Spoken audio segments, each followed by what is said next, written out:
And now we are very privileged and lucky to have Frances Fitzgerald MEP joining us for what is the Keynote Address, Women in Society, the Landscape for Women in 2021. So Frances Fitzgerald is an Irish MEP from Dublin, a parliamentarian for over 20 years. She served as Deputy Prime Minister from 2016 to 2017, one of only 4 women to have ever held the position. She's also served as Minister for Business, Enterprise and Innovation in 2017, Minister for Justice and Equality from 2014 to 17, and was the state's first Minister for Children and Youth Affairs from 2011 to 2014. Frances was elected to the European Parliament in 2019. She's a full member of the Women's Rights and Gender Equality Committee and the Economic and Monetary Affairs Committee. So welcome, Frances. How are you doing? Good morning. You can see and hear me okay, and please ignore my email address underneath my name, but feel free to use it. Thank you. Yes, we can see you and hear you clearly as well. So I'll hand over the floor to you. Okay, thanks very much. Well, good morning, everyone. And I just heard the last part of your last session, and I hope you've been having an enjoyable morning. It's a lovely sunny morning here in Dublin. And just to tell you a little bit about myself, thank you for the introduction. Yes, I've been a politician. I went into politics when I was 42, and I was a minister in 3 different portfolios. But before that, I was a social worker for 20 years in London and Dublin, primarily Dublin, 7 years in London and the inner city. And my basic training was in social work. I never planned to go into politics, but I got involved in equality issues. And particularly when my eldest son was born in London, I got involved with the National Childbirth Trust there. And then I came back to Ireland, was very interested in the lack of women in politics, did a lot of national and international seminars here, informing myself on equality issues, got more and more interested, got involved in the National Women's Council in Ireland and became chair of that, and then went into politics subsequent to that. So I went from the NGO sector into politics, but my professional life before that was in social work. And you've heard about the various jobs I've held in politics, but equality, inclusion and diversity has always been a driving force for me. And I attended the Beijing Women's Conference 26 years ago now. And last night I was involved with a new conference called Generation Equality Mexico. And it's a new generation of younger women looking at equality issues now. And I suppose if you had asked me 25 years ago, looking forward 25 years, would I have expected us to be talking about the same issues or other issues, or were the equality issues around violence against women or critical mass representation? I would have thought they would have been dealt with by now. Really, I would have. Instead, you've asked me to reflect on the issues, the current issues, and I'm going to touch on a number of them today. I suppose what I would say about equality and about our work in equality and diversity and inclusion, it is actually, it's a marathon, it's not a sprint. I often say that the work that I've done in politics and women's political lives are a marathon, not a sprint. It's long term. You don't just pop in and out of it, and equality is a bit the same, really. We have to go on. We have to be unashamedly talking about these issues because they affect the quality of our lives. They affect the quality of our society, the individual experiences we all have at work and at home, and they are worthy of the deepest attention. And we do have to begin taking, if you like, and it's in quotes, the burden of equality off the shoulders of women and onto male leaders. We have so many male leaders around the world. And we do have to share this task with men and with male champions because we're in this together. And impacting on the quality of life, the equality in life, impacts, of course, on women and men and children.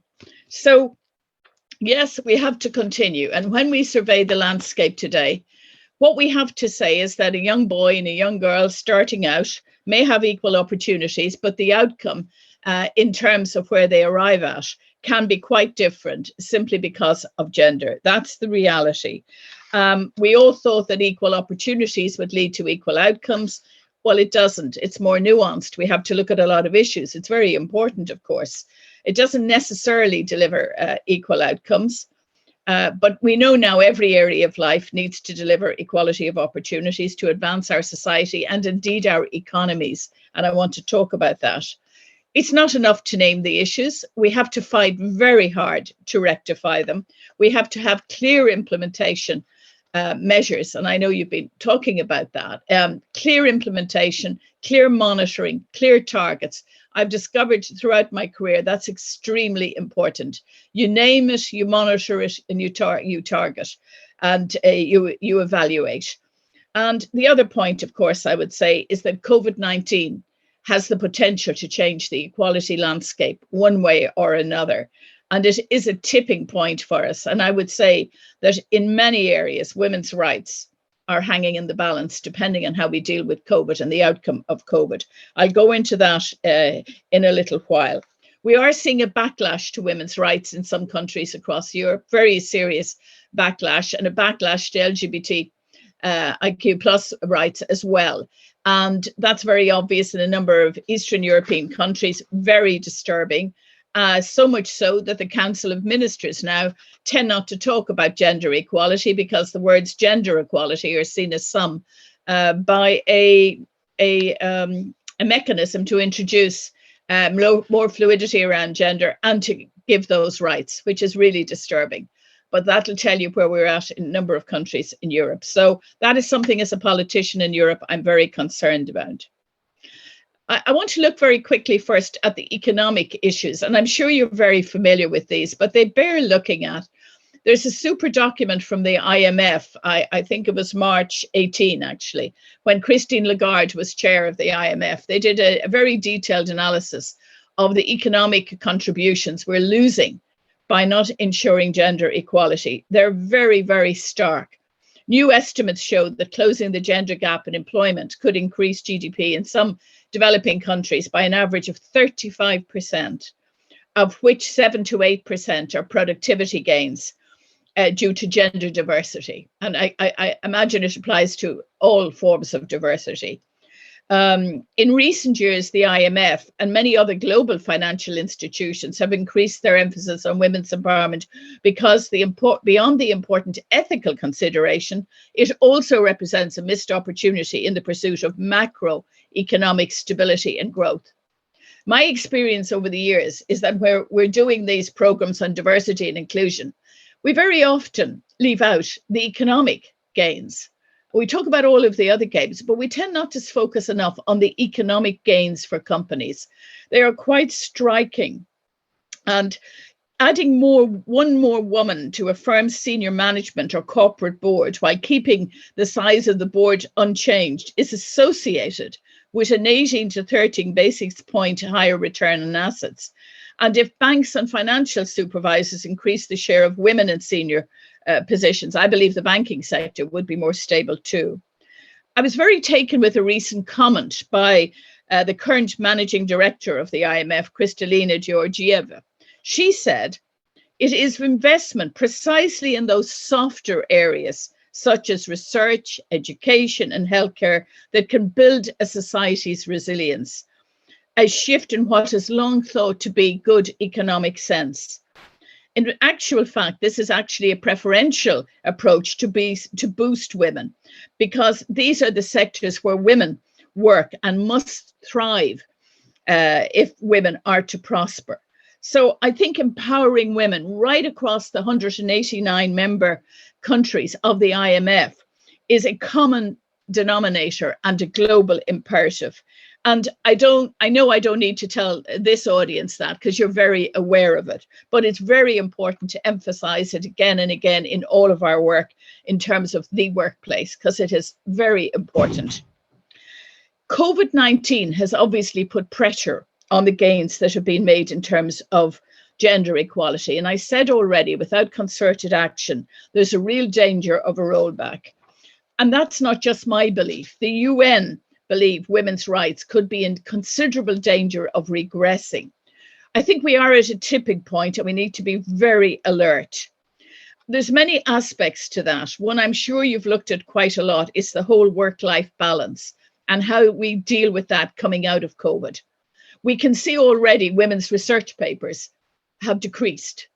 And the general belief is that, from one study, that this is because of the caring responsibilities that women have taken on during COVID.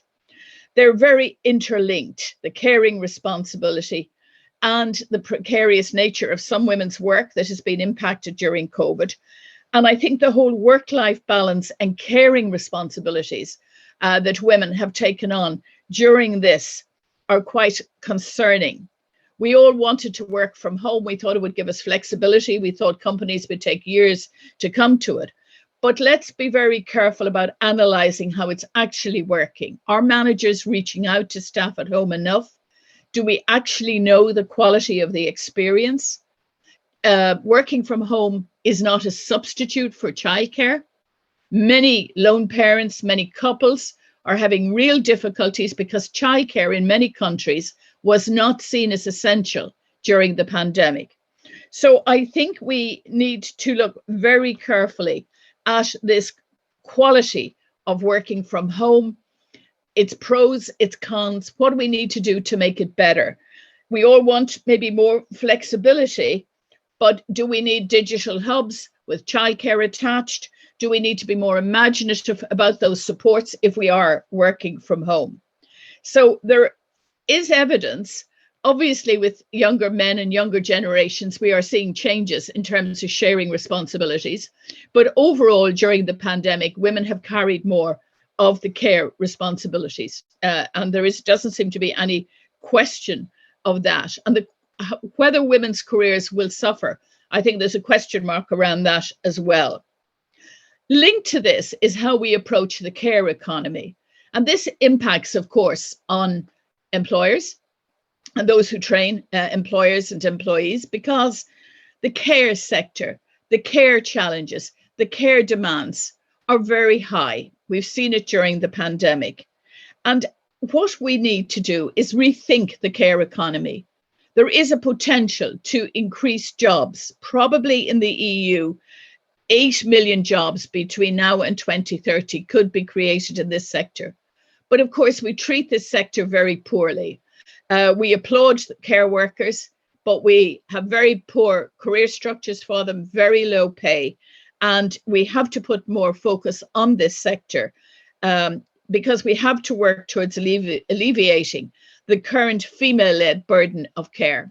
So we need a European care strategy where we will get into what the EU is very good at, which is looking at best practice across countries. What are the different models of care? Who's doing the caring? The pay structures, the career structures, the informal care, the formal care. A lot of work, I would just point to that and say, a lot of work to be done in this area. And I'm sure for most people participating in this webinar this morning, they have experience of this, whether it's elder care, mental health care, childcare, care for those with a disability.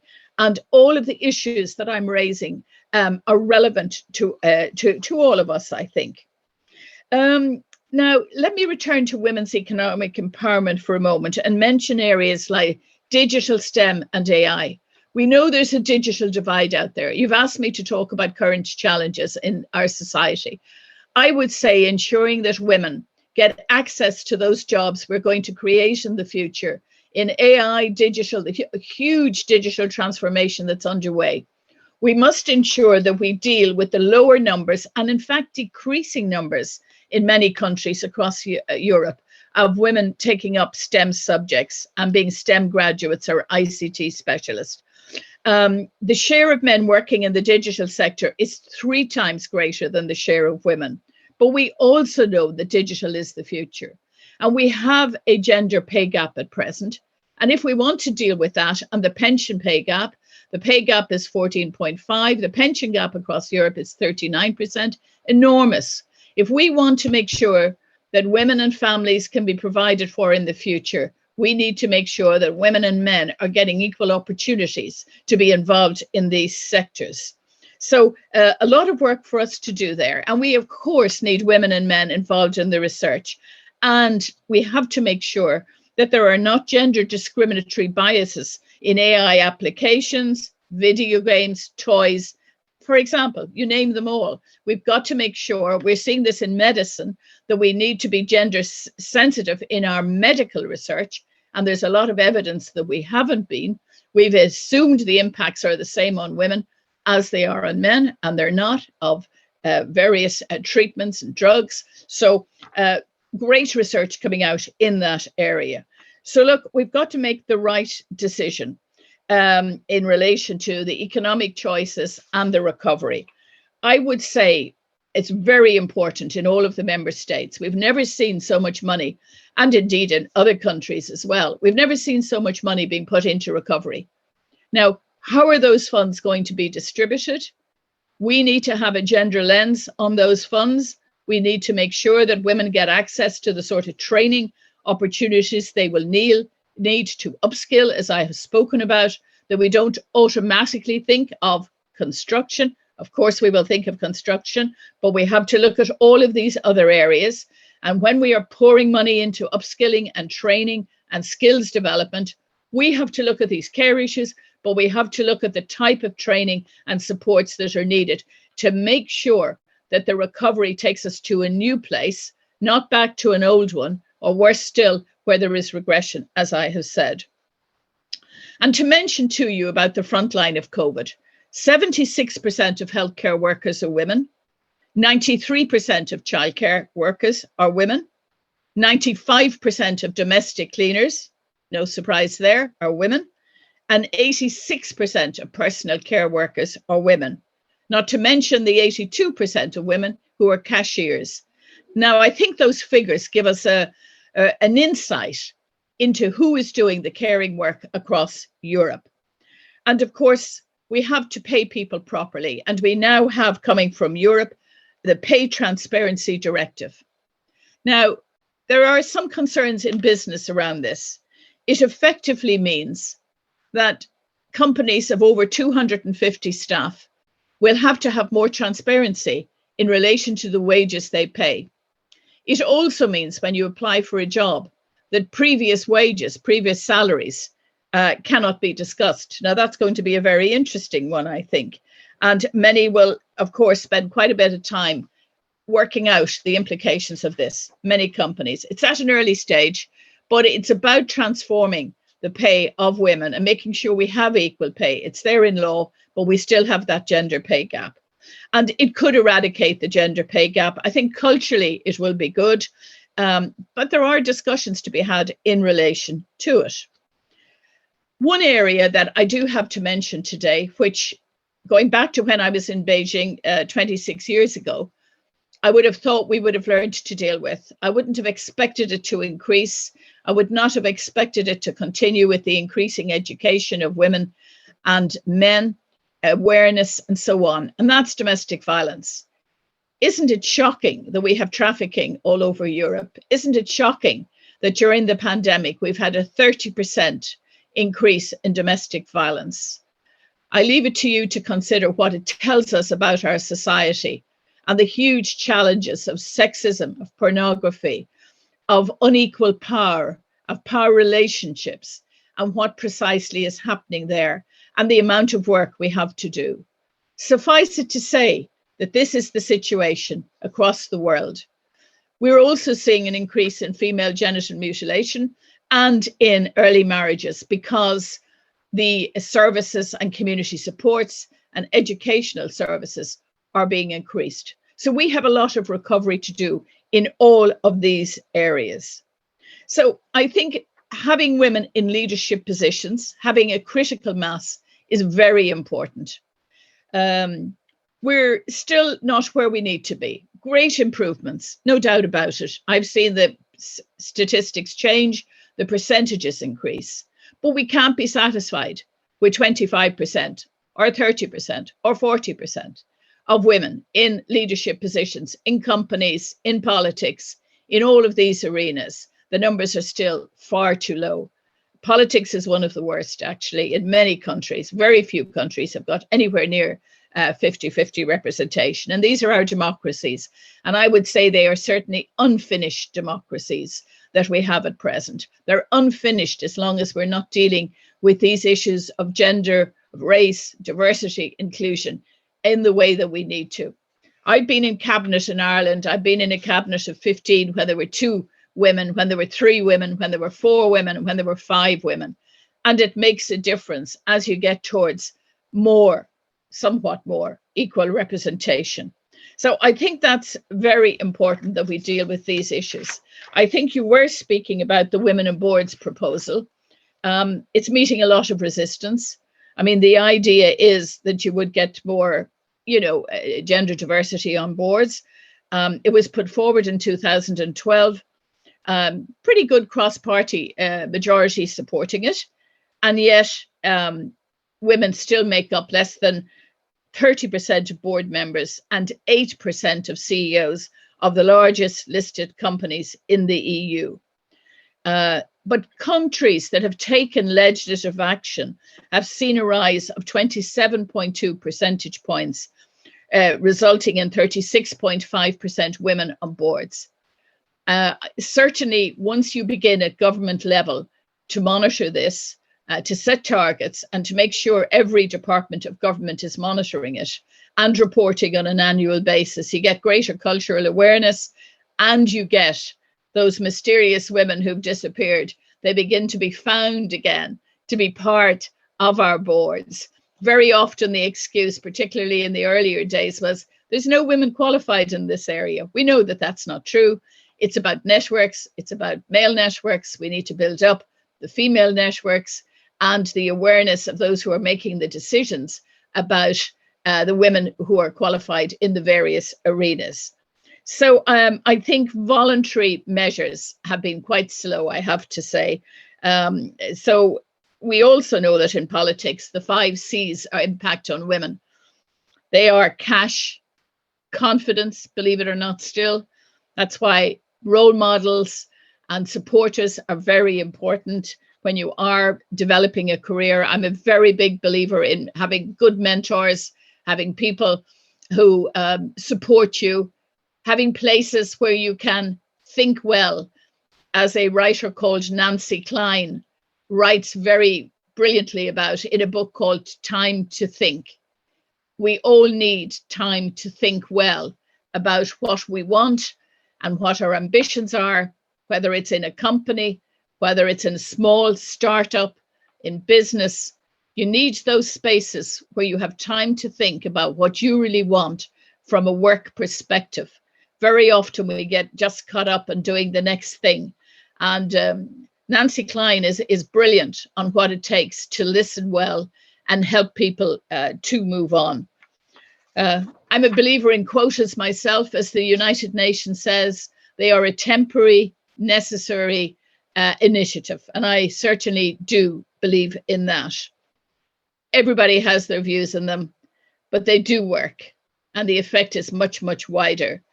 I certainly have seen the difference of having a critical mass of women and men working together. It's certainly what I like to see, and diversity and inclusion. It certainly makes for better decisions.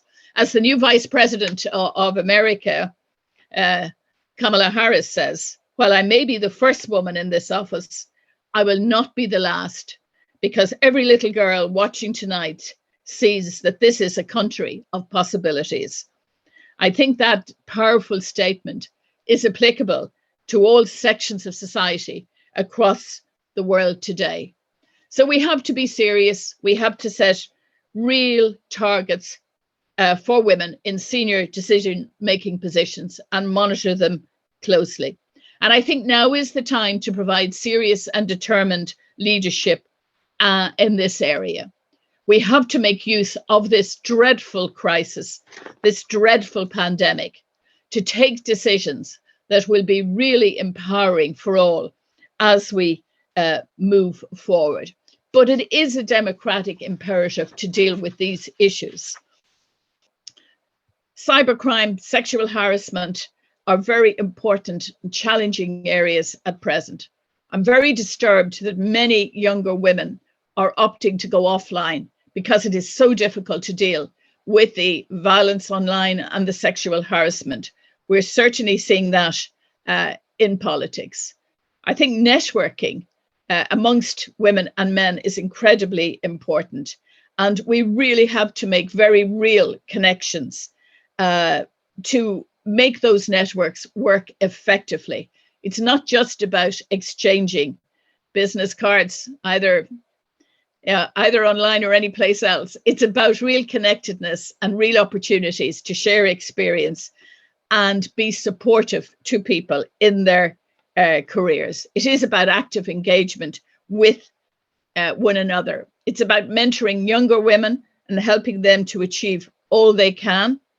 It's about fighting for older women to make sure we challenge ageism and help and prevent them from being pushed aside. It's about promoting the interests of your own age cohort with generosity and vision. I think every day great differences are made by individuals. So I think every area of life needs better outcomes from equal opportunities. I want to say that when you view society today, you see great improvements in terms of education, you see greater opportunities, but we still have these outstanding challenges. And I will conclude by saying that the rewards are rich and deep. They are economic, they're social, and they're psychological. And thank you again for giving me this opportunity to give you a bird's eye view from the European Parliament on the issues that are on our table today and that we need to work on going forward. So thank you for the opportunity to join with you this morning, and the very best for the rest of your sessions today. Thank you. Thank you so much, Frances. That was amazing. You covered such a variety of topics, and that was really, really illuminating and insightful. So thank you so much. I'm going to ask if we can ask you one question, and we have a question from our Q&A box, which is around leadership positions in organizations. And our participant is saying that often organizations will get more gender balance on their boards as a reactive response. But what are, in your opinion, the effective tips for organizations to get better at succession planning and ensure there's a sustainable supply of talented women for future leaders? So what would you say to that? I think it's a great question because it's about the pipeline. And as you say, you often get the kind of, the one woman that can, yes, we've kind of done the right thing now and we're moving forward, or maybe one or two women. First of all, I think you've got to ask the question and be very aware of it. Secondly, you clearly have to look at the pipeline of succession. And it's about everything I've been talking about.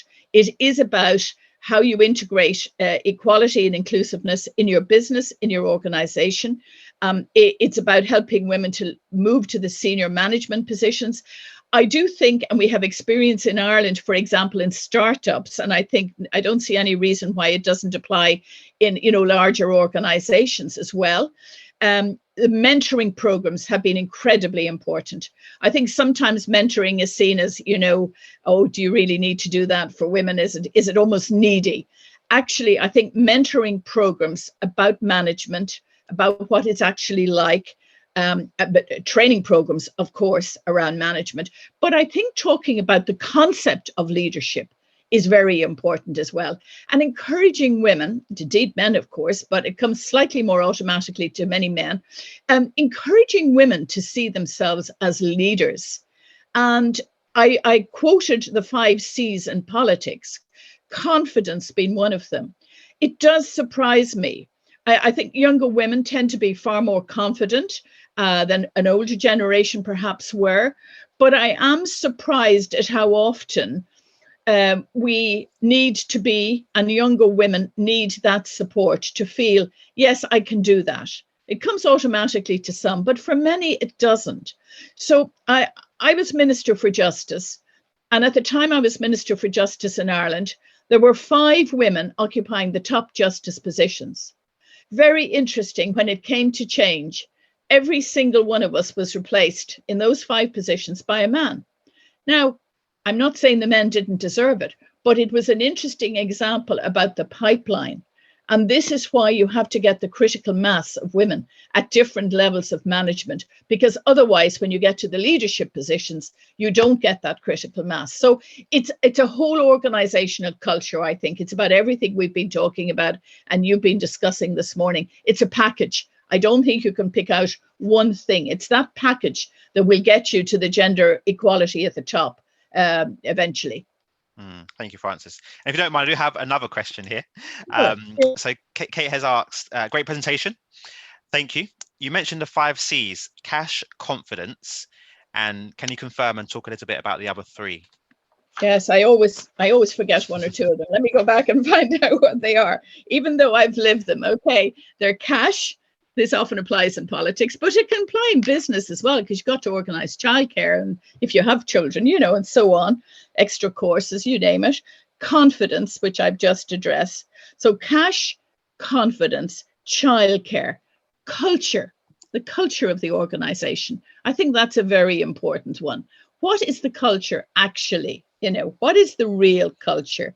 I've been very surprised, especially when I was Minister for Justice, going into let's say some legal firms, and you pick up so quickly the demands of that culture, and they tend to be demands that have been defined over the generations that suit a particular lifestyle choice, as opposed to a lifestyle that might combine work and family life more effectively. That's just one example. It's not confined to legal firms, but I chose it. And the final was C, by the way.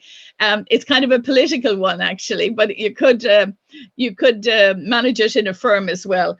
It's candidate selection procedures. They often are very difficult to really understand, first of all. And of course, you could just transfer that to mean job selection procedures. Who's doing them? What are they? What's the experience of women, for example, who go on maternity leave? Do they have good or bad experiences in terms of career management? What about women, and indeed this applies to men as well, who take time out for caring responsibilities? What does the culture say to them? What does the culture say about being in first thing in the morning and leave last thing at night? What does it say about weekend work? Now, look, at many of us love our work, love working hard. It isn't the question, but the culture. What's the culture actually saying? And I think companies need a very rigorous examination of this. I have 3 sons myself. So, you know, I know very well these things affect men too. I'm not for a moment saying that they don't affect men. You can have cultures that are very difficult for young men or older men also. So I think examining the culture of the firm that you're in or that you're working with as a consultancy, I'm sure it's a key part of what you do, but it's one of the C's. Great. Thank you, Frances. Those 5 C's, I think, will stick in all our minds. And I just want to say thank you so much. You know, such a powerful speaker, and you've covered so much, and I think left a lot of food for thought for all of us. So from Dods and myself, I want to say a massive thank you, and we hope you enjoy the rest of your day, whatever you are getting up to today. So thank you so much, Frances. A virtual round of applause. Thank you for the invitation. It's been a pleasure, and the best of luck in your work. Thank you so much. Thank you, Frances.